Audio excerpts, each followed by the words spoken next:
J'ai été jeune, moi aussi, et je suis venu ici. Je ne priais pas beaucoup, ou bien en désordre, mais je voyais ces milliers de pèlerins tâter le rocher de leurs doigts, cherchant, comme la fiancée du cantique, le long des murs de la ville, celui que leur cœur désire.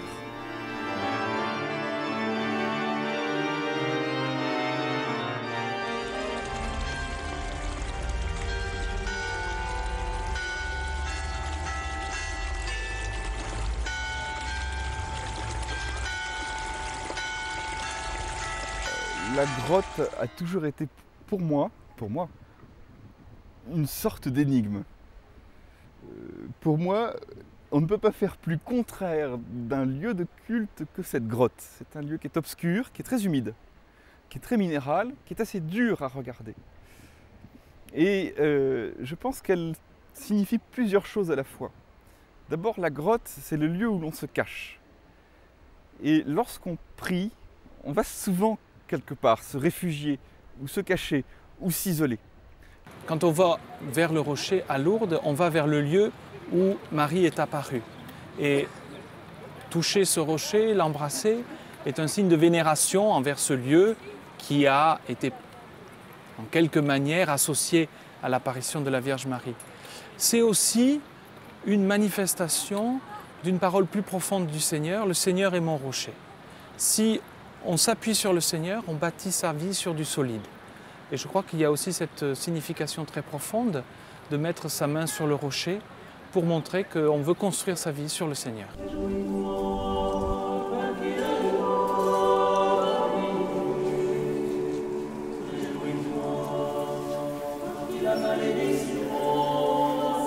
Je me suis adressé à la Sainte Vierge en lui demandant qu'elle intercède auprès de son Fils afin qu'il me donne la femme qu'il me destine.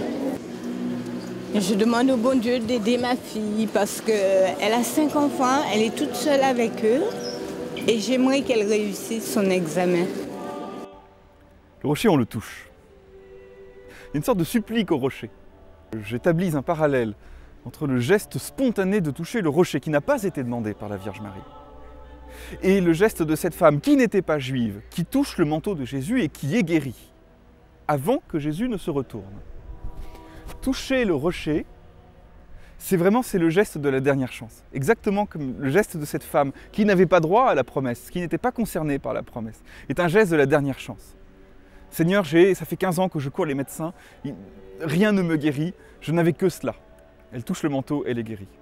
C'est un des gestes les plus puissants qu'on puisse imaginer à Lourdes.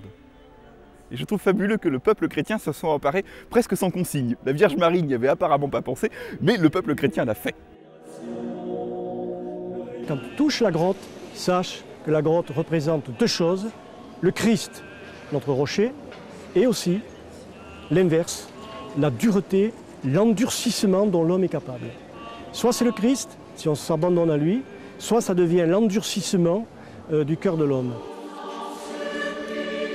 Chaque fois qu'elle lui parle, elle ne reste pas là-bas dans la niche, elle la fait avancer à l'intérieur de la cavité parce que cette cavité représente le Christ. Autrement dit, il faut entrer dans le mystère du Christ. Et il n'y a que lui qui peut lever le garrot, il n'y a que lui qui peut décoincer les êtres, il n'y a que lui qui peut délier les liens, il n'y a que lui.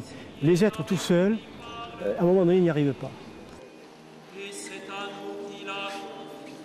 De même que la faille du rocher est la porte par laquelle le Christ ressuscité est passé, de même cette faille est un peu la porte par laquelle je vais passer.